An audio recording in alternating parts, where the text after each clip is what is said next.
Welcome to another video on Larry the Land Rover. He has been an epic series and one that's provided a ton of challenges. And today we've got the biggest challenge of them all. We have 48 hours to put back together all of this and make sure that he runs again. This motor right here turned out to be impossible to get out of this engine bay without lifting the body off of the frame of the vehicle. On top of that, this motor showed up on its side with a lot of damage already on it, thanks to the delivery guys. So it left me with one solution. We're gonna clean the intake, we're gonna clean the PCV vacuum lines, and when it's all back together, we'll put in a fuel additive that will hopefully clean the engine. Now, is this a long-term solution to fixing this vehicle? Absolutely not. But it gets it rolling around, it gets it driving again, and there is a chance that this motor is actually still good. And at this point, we're running on hopes and dreams with this vehicle. So let's see what we can do. So to kick off the rebuild process, I figured it would be best to knock out everything underneath the car so that I didn't have to think about getting underneath that LR4 anymore. My neck is hurting by this point. To begin, we put all of the prop shaft bolts back on the prop shafts. All right, that is the rear drive shaft and the front drive shaft completely on. So now we're gonna get onto the sump bolts and make sure that all of the sump bolts go back in so that we don't have a big oil leak when we put the oil back in the vehicle. So let's keep working underneath. After putting them on, we then moved on to the bell housing bolts. Now the bell housing bolts go all the way around the bell housing. So there's a set that goes on the bottom as well as some that we reach down from the top. So for this section, I was just putting on the ones that sat on the bottom and the sides of the bell housing. Okay, so all of our bell housing bolts, you can see them up the top there and around here as well, are on. Now the only thing that's left to do on the underside of this vehicle is reattach the exhaust. We're leaving it off for now for two reasons. Number one, if I need to tighten up some additional bolts on the bell housing, then it's much easier to do with the exhaust out the way. And number two, we also know there's a lot of oil in the exhaust. So we want to see how the vehicle is running without the exhaust attached for now. So with that, we can start working on the top of the engine. And there is a lot to do. But the first thing that we're going to start with is the stuff at the back of the engine. It's the hardest to reach, and it's probably going to be the most time consuming to do. So we started off by putting those final bell housing bolts on the top and reattaching the wiring harness bracket that sits at the back of the engine. Okay, we now have everything connected up here at the back.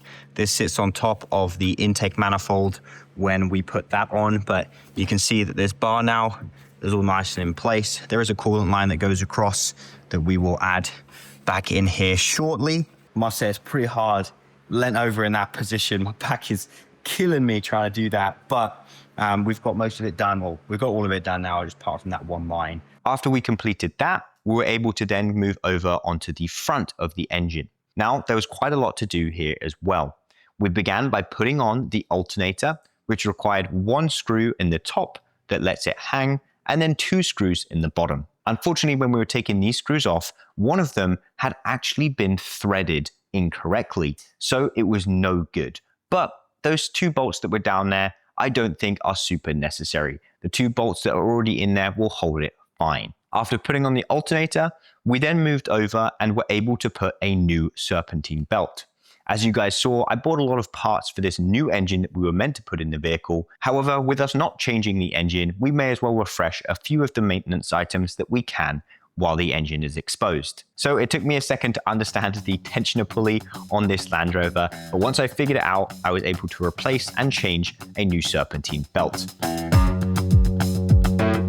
Then after that, we reattached the thermostat and all of the coolant lines that go off of it. At the bottom here, we've got 4 lines that run into it. So I need to reattach that to the subframe and then reattach the hoses that go to it so that once we put the oil and the coolant back in, we're not leaking all over the floor.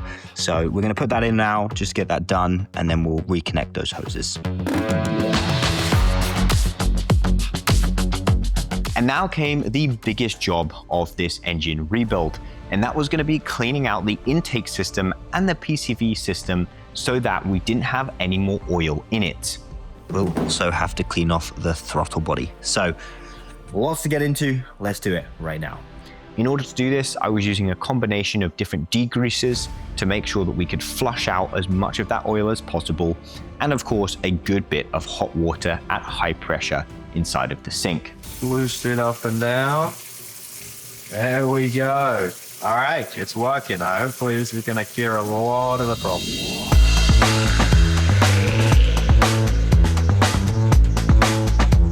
Okay, intake and the PCV valves are now nice and clean. We cleared all of that up. I also gave the throttle body a nice clean, so it's looking awesome. Now look at that.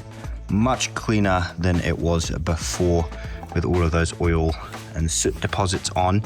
While we were doing it, we took the opportunity to replace all of the seals on the intake to make sure they were fresh, new, and didn't have any oil residue on them either. Here's all of our gaskets. All right, so there are our intake seals. We're gonna need them. Here's a bunch of random gaskets. We'll keep those to the side. Yep, this is one valve cover seal. And then these are all of the little ports seals. This is intake. Front of the intake, this is where this says. It's a metal one with rubber on it. Oh, okay, so these right here, if we're gonna go and replace the head gasket, this is what we would need. We're not doing that on this one. We haven't gone that crazy on this build, but we could go ahead and do that. So that's what they look like. Okay, the intake manifold is all set to go for tomorrow. I mentioned at the start of the video that the bolt right down here is almost impossible to get out. Let's see if we can take this bolt off.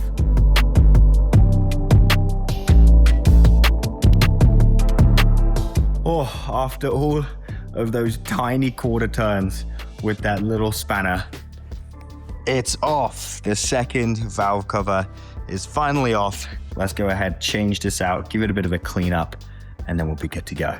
We replaced all of the gaskets on the valve covers to make sure that they were nice, fresh, and new, because the previous gaskets on these valve covers were old. They were very hard and really didn't seem to be doing their job very well. All right, so that is the wrap on the first day of our 48 hours to get this car back together. I'm really happy with the progress today, honestly, and I'm very confident that we're going to get it back and all sorted tomorrow. But you know, there's always the stuff that comes up, so we'll see. It's a Land Rover, but she's being good to us at the moment. We'll see you again in the morning. All right, team, it is the next day here on the 48-hour challenge, and today is the day that we have got to get this thing back together and worthy of starting, but we do have a lot of work to get there. So we're going to start off today by putting these valve covers back on. All right, so the thermostat, along with all of the cooling pipes around it, is now officially on. So things are moving nice and smooth with this part. After we had them installed, we were able to go in, reattach the fuel rails with the fuel injectors, put on the spark plugs. Now, something I do want to mention here is that for now, we are going to continue to use the old fuel injectors. It's not the best idea. Some of them were a little bent or a little cracked when we removed them initially, but we do have new fuel injectors on the way, and so we will be replacing them in the next few days. But for our 48-hour challenge, we just want to get this vehicle started again, and they will definitely be able to do that. So after we'd cleaned off those old fuel injectors and reinstalled them along with everything else, the valve covers were complete. Now, this part of the process, those fuel lines were difficult to get back on, but eventually we were able to. All right, now we're at the stage here of putting the coil packs on the spark plugs. We'll put those on, and then it will be time to wire up, and then we can move on to the next.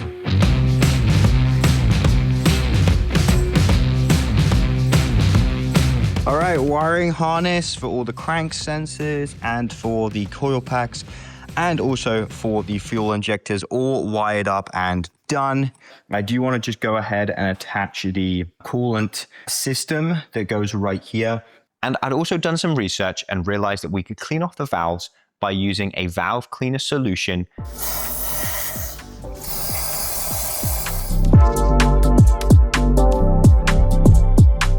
All right, I've got another contraption. Now, I know this looks absolutely ridiculous. They're a little bit abrasive, but obviously nice and soft.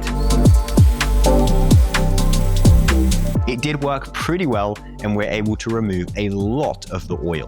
Did it make too much of a difference to the valves? Who knows? We'll have to see when we actually drive the vehicle. But I always thought it'd be good to start the process of at least attacking the oil that is really plaguing this engine at the moment. But again, we don't have time. We've got 48 hours to get this rebuild done. That'll do for now to give it a bit of a clean. We can always keep it in mind as something else that we do down the line as well. So it's time to officially get this intake back on the engine. And then we're really, really getting close. I'm excited, guys. I can't tell you enough. I'm like, is this going to start off on the key?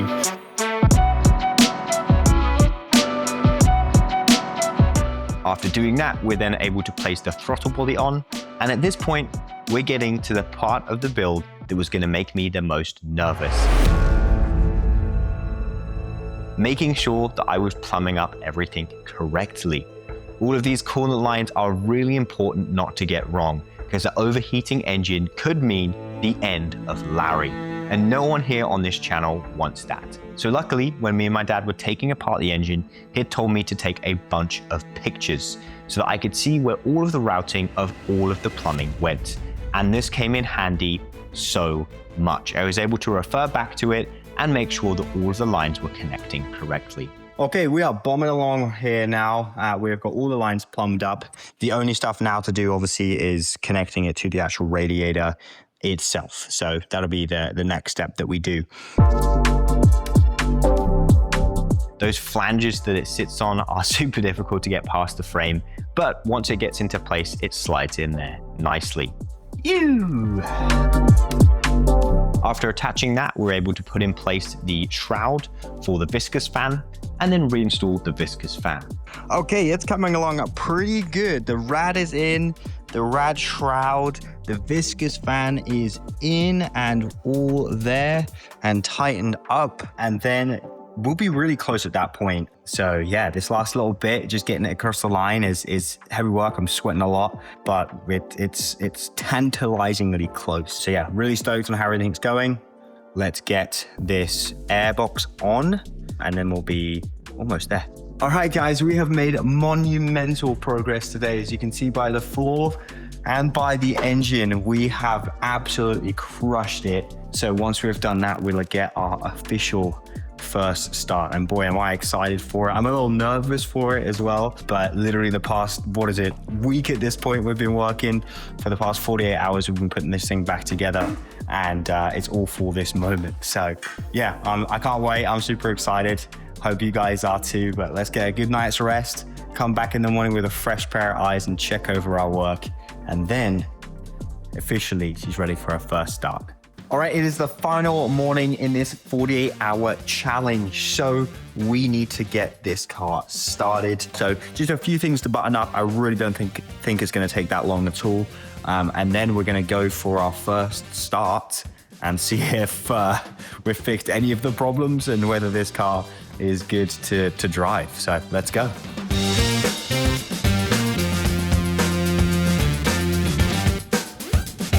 We plugged everything in, but there was one line that was unfortunately broken. Uh-oh, we have a leak, people. Is it from somewhere up here? It is.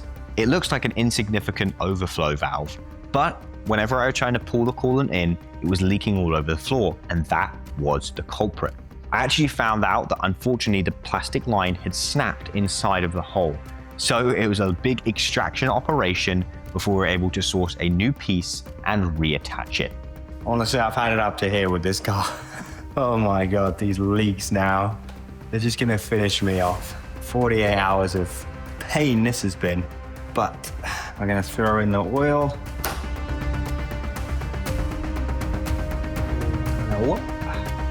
1.5, let's go. And with everything attached, it was time to see whether our 48 hours had been successful or not. So I went for the first startup since we'd begun taking Larry apart. Now, one disclaimer here is that we do know there's probably going to be a bunch of smoke on the first startup. There's a lot of fluids that we've been putting in the valves, that we've been using to clean the engine. that is all going to get kicked out in that very first startup. So don't be concerned if you see that, because I wasn't when I first saw it. It's going to be very loud because I still haven't put the exhaust on. So I turned the key and the car began to turn over, and it took a couple of tries as the fuel system recirculated. Okay, that's good. We've got gas spraying everywhere. That's the most Rio thing ever. Finally, Larry burst back into life.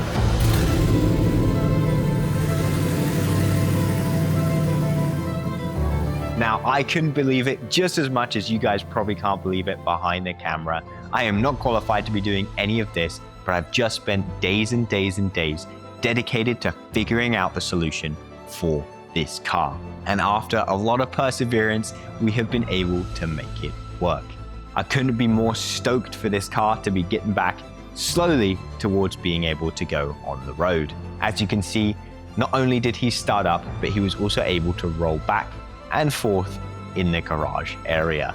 This is an epic achievement for myself personally, and also for this channel. So thank you everybody for the suggestions so far and helping Larry get to this point in the process. Ladies and gentlemen, she is running. The heads are still off right now, but it's running smooth. No problems. I cannot believe it right now. Oh my God. I don't think I've ever been this stoked in my life. I'm gonna take it on a low drive. So after our 48 hours of rebuilding this thing, she is finally driving, running, all good, no smoking. We officially have a running and working Land Rover LR4. Larry finally came through, thank goodness. So if this video wasn't worth a subscribe, I don't know what is. But you definitely do want to be subscribed, because the next video that we're going to do on this vehicle is going to be something absolutely monumental that you guys are not going to want to miss. So we'll see you then, but for now, peace.